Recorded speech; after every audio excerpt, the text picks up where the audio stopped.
In today's video, I'm going to teach you how to filter product data in Metabase 2026, step by step.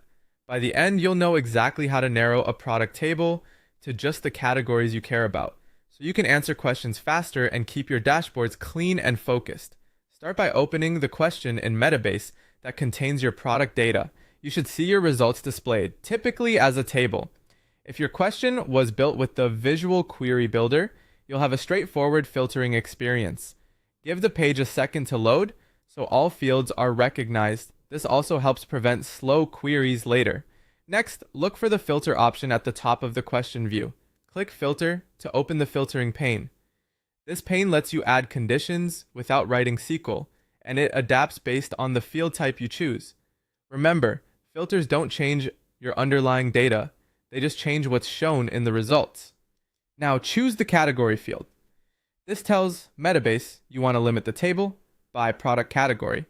When you click category, Metabase detects that it's a categorical field and presents the right kind of filter control, usually a list of values or a search box. If your dataset is large, use the search box to quickly find the category you need rather than scrolling.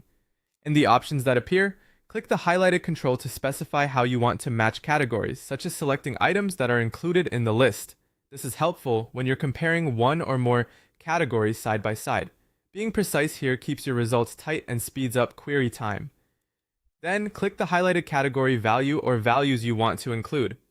You can usually select multiple values if you need a broader view. If the list is long, type the first few letters of the category to surface it instantly. Double check your selections to make sure you're not pulling in extra categories you don't need. When you're happy with your selection, click Apply Filter. Metabase will refresh the results and show only the rows that match your chosen categories. If the table looks empty, it likely means no rows match the filter.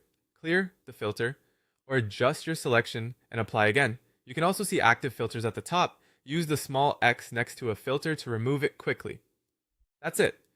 You filtered product data by category in a clean, reusable way. Consider saving the question so your filter setup is preserved for future analysis or for team